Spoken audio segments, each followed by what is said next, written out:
শেষ হচ্ছে পদ্মা রেল লিংকের দ্বিতীয় অংশের কাজ। ভাঙা পেরিয়ে খুলনার পথে ছুটবে রেল। 4 জোড়া ট্রেন চালানোর প্রস্তাব, উচ্ছ্বসিত দক্ষিণাঞ্চলবাসী। সাতক্ষীরা থেকে বিষমুক্ত পাকা আম বাজারজাত শুরু। নামানো হলো গোপালভোগ বোম্বাই গোলাপখাস। লক্ষ্যমাত্রা 50,000 মেট্রিক টন।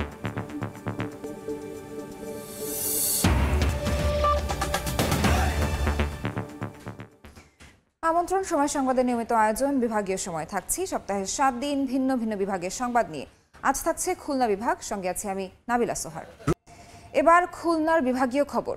খুলনা থেকে এবার রেলে চড়ে মাত্র 3 থেকে 3.5 ঘন্টায় পৌঁছানো যাবে ঢাকায়। আগামী জুলাই মাসে পদ্মার রেল লিংকের দ্বিতীয় অংশের কাজ শেষ হওয়ার পর নতুন রুটে যাত্রা করবে ট্রেন। এতে দারুণ উচ্ছ্বসিত এই অঞ্চলের যাত্রীরা। নিয়ামুল হোসেন কোচির তোলা ছবিতে আব্দুল আল মামুন রুবেলের প্রতিবেদন। পদ্মা সেতুর ওপর দিয়ে এখন নিয়মিত চলছে রেল। পদ্মা রেল লিংকের প্রথম ফেজে ঢাকা থেকে ভাঙা পর্যন্ত ট্রেন চলছে। এদিকে পদ্মা রেল লিংকের দ্বিতীয় ফেজের কাজ এখন প্রায় শেষ পর্যায়ে। আগামী জুলাই মাসে কাজ শেষে উন্মুক্ত করে দেয়া হবে ঢাকা থেকে যশোর পর্যন্ত পুরো পদ্মা রেল লিংক। ফলে খুলনা থেকে ঢাকার দূরত্ব 367 কিলোমিটার থেকে কমে হবে 172 কিলোমিটার।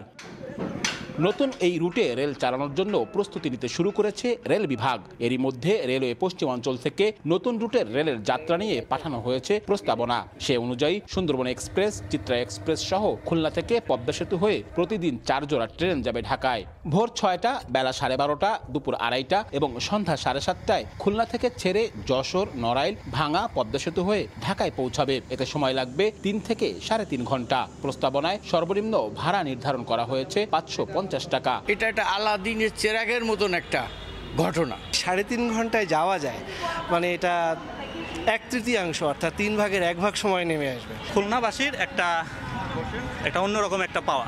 এদিকে যাত্রীচাপ বাড়ার সম্ভাবনা সামনে রেখে বাড়তি টিকিটের বুথ সহ বিভিন্ন প্রস্তুতি নিতে শুরু করেছে খুলনায় রেল কর্তৃপক্ষ। সার্বিক ব্যবস্থা আমরা আমাদের অনুকূলে রেখেছি, আমরা প্রস্তুত আছি।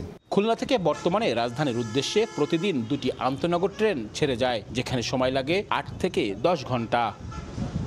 রেলওয়ে সূত্র বলছে, যাচাই বাছাই শেষে রেল চলাচলের এই প্রস্তাবনা চূড়ান্ত করা হবে, যার অপেক্ষায় পুরো দক্ষিণাঞ্চলবাসী। আব্দুল্লাহ আল মামুন রুবেল, সময় সংবাদ, খুলনা। চলতি মৌসুমে সাতক্ষীরা থেকে বিষমুক্ত পাকা আম বাজারজাত শুরু হলো। জেলা প্রশাসন ও কৃষি বিভাগ যৌথভাবে বোম্বাই গোলাপখাস, গোপালভোগ, বৈশাখী সহ স্থানীয় জাতের পাকা আম বাজারজাতকরণের উদ্বোধন করে। দীর্ঘ পরিচর্যা শেষে ফলটি বিক্রিতে ব্যস্ত সময় কাটাচ্ছেন বাগানের শ্রমিক ও মালিকরা। এদিকে এবারও সুস্বাদু হিমসাগর, ন্যাংরা, গোপালভোগ, গোলাপখাস ও আম্রপালি দেশের গণ্ডি পেরিয়ে বিদেশে রফতানির উদ্যোগ নিয়েছে কৃষি বিভাগ। এবছর সাতক্ষীরায় আম উৎপাদনের লক্ষ্যমাত্রা ধরা হয়েছে 50,000 মেট্রিক টন।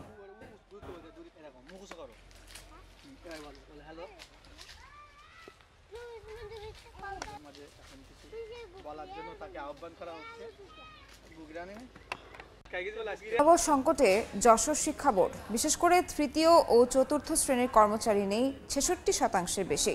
দীর্ঘদিন কোনো পদে নিয়োগ না হওয়ায় এমন সংকট তৈরি হয়েছে বলে জানান সংশ্লিষ্টরা। জুয়েল মৃধার পাঠানো তথ্য ও আবুল কালাম আজাদের ছবি নিয়ে রিপোর্ট। সনদপত্রে বাবার নামের বানান ভুল সংশোধন করতে ফেব্রুয়ারি মাসের শুরুতে যশোর শিক্ষা বোর্ডে আবেদন করেন খুলনার শিলা রানী। 3 মাস ধরে বিভিন্ন কর্মকর্তা কর্মচারীর টেবিলে ঘুরেও মেলেনি সমাধান। কেবল শিলা নয়, যশোর শিক্ষা বোর্ডে সেবা নিতে আসা সবারই একই অবস্থা।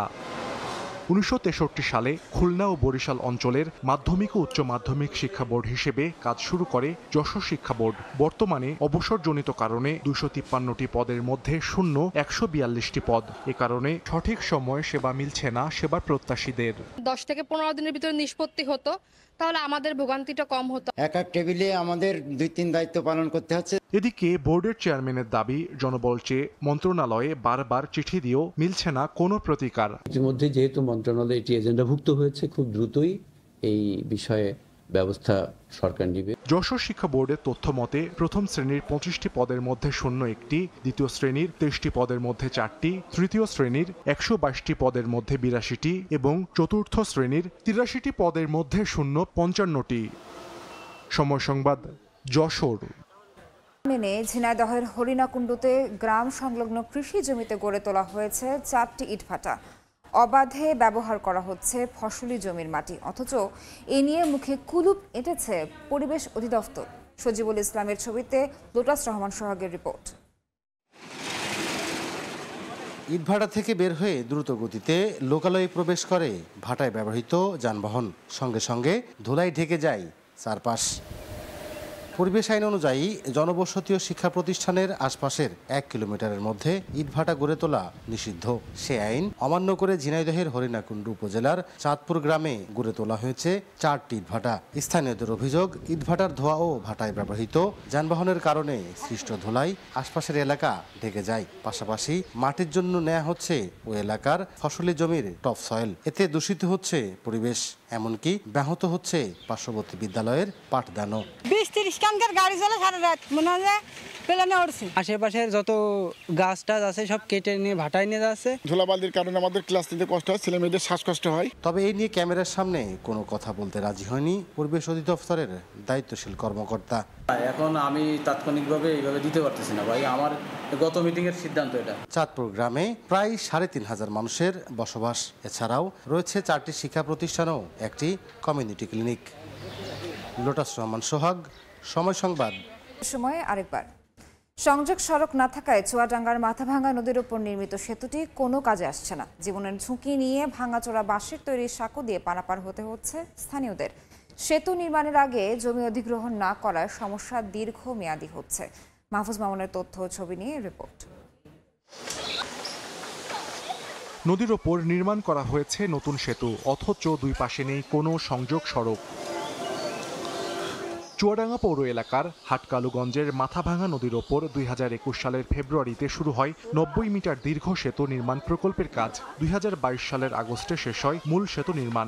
তবে এখনও সংযোগ সড়ক নির্মাণ না করায় এলাকাবাসীর কোনো কাজেই আসছে না সেতুটি।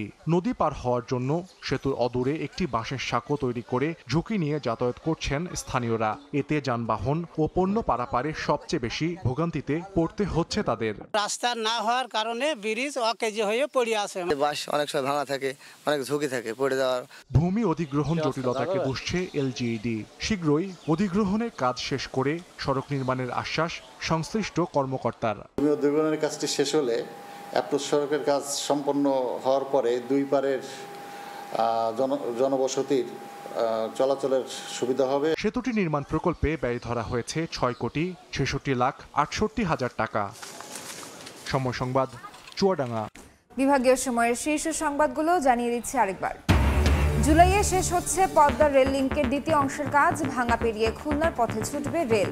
4 জোড়া ট্রেন চালানোর প্রস্তাব, উচ্ছ্বসিত দক্ষিণাঞ্চলবাসী। সাতক্ষীরা থেকে বিষমুক্ত পাকা আম বাজারজাত শুরু। নামানো হলো গোপালভোগ, বোম্বাই গোলাপখাস। লক্ষ্যমাত্রা 50,000 মেট্রিক টন।